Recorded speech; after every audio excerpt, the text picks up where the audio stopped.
Subscribe to our YouTube channel and press the bell icon to get the latest updates.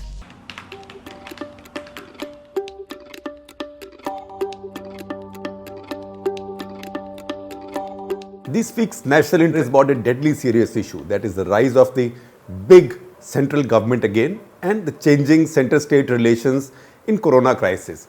But we take the help of a story about alcohol, not the alcohol that you rub on your hands all day, not the sanitizer, but alcohol that you drink, that is liquor.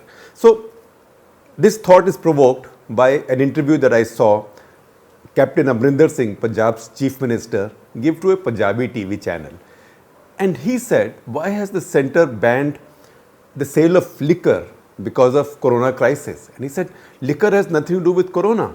How does corona spread? It spreads through phlegm, through saliva. Now you allow the sale of vegetables and fruit where your saliva or phlegm can fall, and these can then carry the virus to your homes, deep inside your homes, to your kitchen. But a sealed bottle of liquor, a bottle of beer, that no such virus or no phlegm or saliva can get into it. So why are you banning that? So lift the ban. Now this is not about liquor. This is about money, because states in India have the freedom to tax very few things. They can tax land transactions in their states, they can tax a few other things, but otherwise, especially after GSTs come in, there are only two things essentially which state governments tax, from which they get the bulk of their revenue. One is petrol and diesel, which they tax on top of the tax, the excise that the centre puts, which is quite steep. Then on top of that, the state puts some tax, and that money comes in. That money is now stopped because petrol and diesel are hardly selling because of the lockdown. All of our vehicles are usually locked up inside our homes. Liquor, on the other hand, is fully within the power of the states. The centre has never exercised any overriding power over the states when it comes to excise of liquor, sale and taxation of liquor. It's purely a state subject. That's the reason two states in the country, two big states in the country, have full prohibition. That is Gujarat and Bihar. How well it works, we know. But both have full prohibition. Both are large states. So it's the first time that centre has used these overriding powers to even stop liquor trade in the states, because centre has specifically listed activities which cannot be carried out during the lockdown, and sale of liquor is one of those. That is a very unkind cut for the states, because that has dried up whatever revenues they might have had when petrol and diesel are not selling anyway. Most of our states are bankrupt. Most of them are running on overdrafts. Punjab in particular, they also carry a lot of debt from the past of terrorism. Now they have, even this source of income is gone. So many states are getting into a situation where they will struggle to pay salaries. Now, where has that left the states? Amrinder Singh, he doesn't have the hypocrisy that the other chief ministers might have, because they are all hurting, but because it's liquor, they don't want to talk about it, because liquor is seen to be a bad thing. No chief minister wants to be saying, allow me to sell liquor, but they all want it. But Amrinder has said it. That's because the states are now being forced to go down on their knees, begging before the centre for money. The money for the states has become what oxygen is now to a corona patient. It's a life-saving thing, and the lack of it is a life-threatening thing. And today you have a situation where even the states have no access to money on their own, no taxation of their own, no powers. In fact, even the relief for the poor in a state comes directly from the centre. So to that extent, chief ministers have been disenfranchised from the power structure. It's a big change. Why has it happened? It's happened essentially because the corona crisis required a national response, a unified response, and a uniform response. So the centre invoked two laws, Indian Epidemic Act of 1897, which came in the wake of the plague then, the big plague, and 2005 National Disaster Management Act after many natural disasters that came into place. So with that, center has got overriding powers. It's all lawful. It is not unconstitutional. It is not unlawful. But normally there would not have been any justification to exercise this over the entire country. You might have done it if there was tsunami. You might have done it for two badly hit coastal states.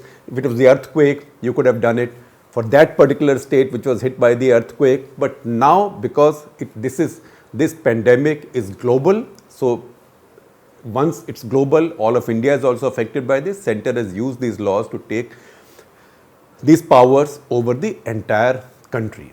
That's a big change. And now you see, this is not just liquor, is just a story that I'm using as a ploy to tell you the larger, to paint the larger picture for you. But see, how else does it work? We saw just this morning, Prime Minister Narendra Modi hold a conversation with sarpanches directly in the country, never mind the chief ministers. This is really like going over the heads of several levels of our democratic governance and having a direct conversation with constituents. You can't blame him.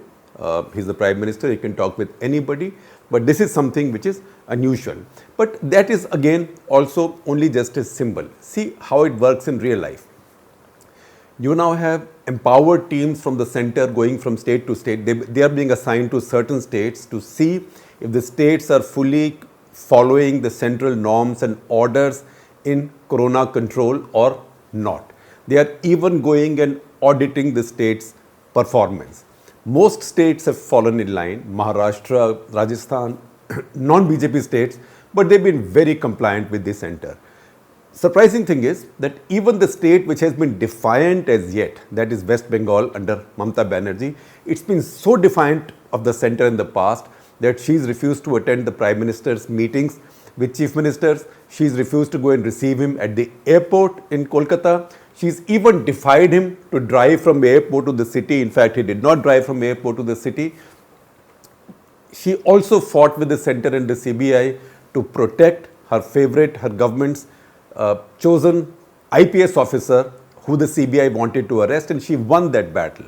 But now, under central pressure, because they've been threatening to audit their medical records, etc., to see if they are not fudging them, she's had to share data with the center. Not just that, overnight between Thursday and Friday, her figure of fatalities from COVID have jumped from 15 to 57.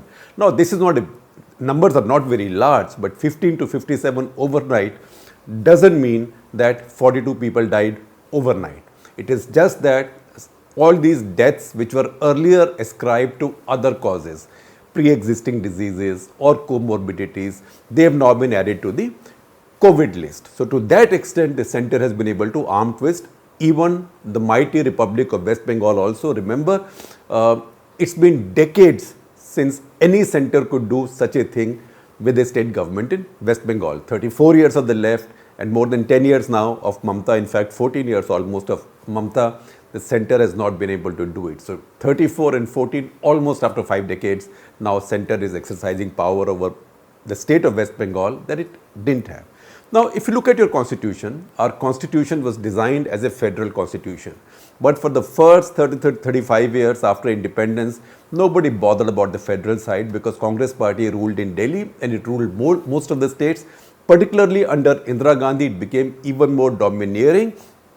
Chief ministers of the Congress party who ruled most of the states could not even move a DM or an SP without the high command's nod, because Congress party was run by the high command culture. And if a state made the quote-unquote mistake of electing a non-Congress government and it wasn't to Mrs. Gandhi's liking, she could use Article 356 of the Constitution and dismiss it overnight. This continued under Rajiv also later. But when Mrs. Gandhi came back in 1980, after the emergency and after the Janata government, by that time some more political forces and elements had risen in the country. So there was an impulse for autonomy in Punjab, in Tamil Nadu, pressures elsewhere also, some regional parties were growing. So she set up the Sarkaria Commission on Center-State Relations in 1983. That commission gave a report, and the essence of that report was how national revenues, how national kitty, money will be divided between center and the states. So money that goes from the center to a state does not become discretionary and does not become like a favor from the center to the state. Okay, Chief Minister, I am happy with you, I'll give you this much more money. So states could demand that money by right. But she and Rajiv had the power to toss that.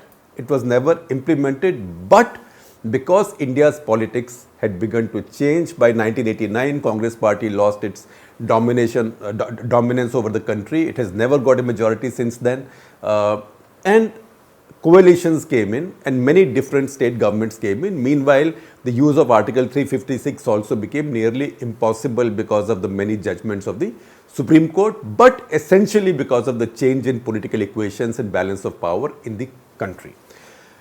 This has worked very well for India. This 35-year journey towards greater federalism has worked very well for India. India has grown economically, India has become more stable, India has discovered more leaders, and frankly, India is more secure right now externally and internally than ever in its history. Because in the past, when regional forces came up, the Congress party's main counter was, if you allow regional forces to rise, it will lead to separatism, it will break up the country. But now you find, in fact, this has worked well for India's development. This has also worked well for India's integration. That clock has now been set back by Corona. And Corona is an unusual situation, so it's not just India. Look at America. In America now, governors are fighting with the federal government for a larger share of the pie that the federal government is putting out as relief. Republican and Democratic governors are also fighting and competing. Suddenly, Donald Trump has the power where he thinks he can order his governors on when to open up, what to open up, how to open up, or even overrule one of them. In fact, overrule even a Republican Party governor, as he's just done in Georgia.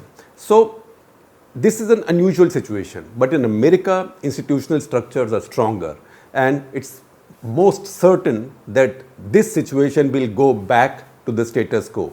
In India, that's not quite so. So let us see if the Modi government, having tasted this kind of power at the center, would now be happy to shrink back to the original scheme of things once the COVID crisis is over.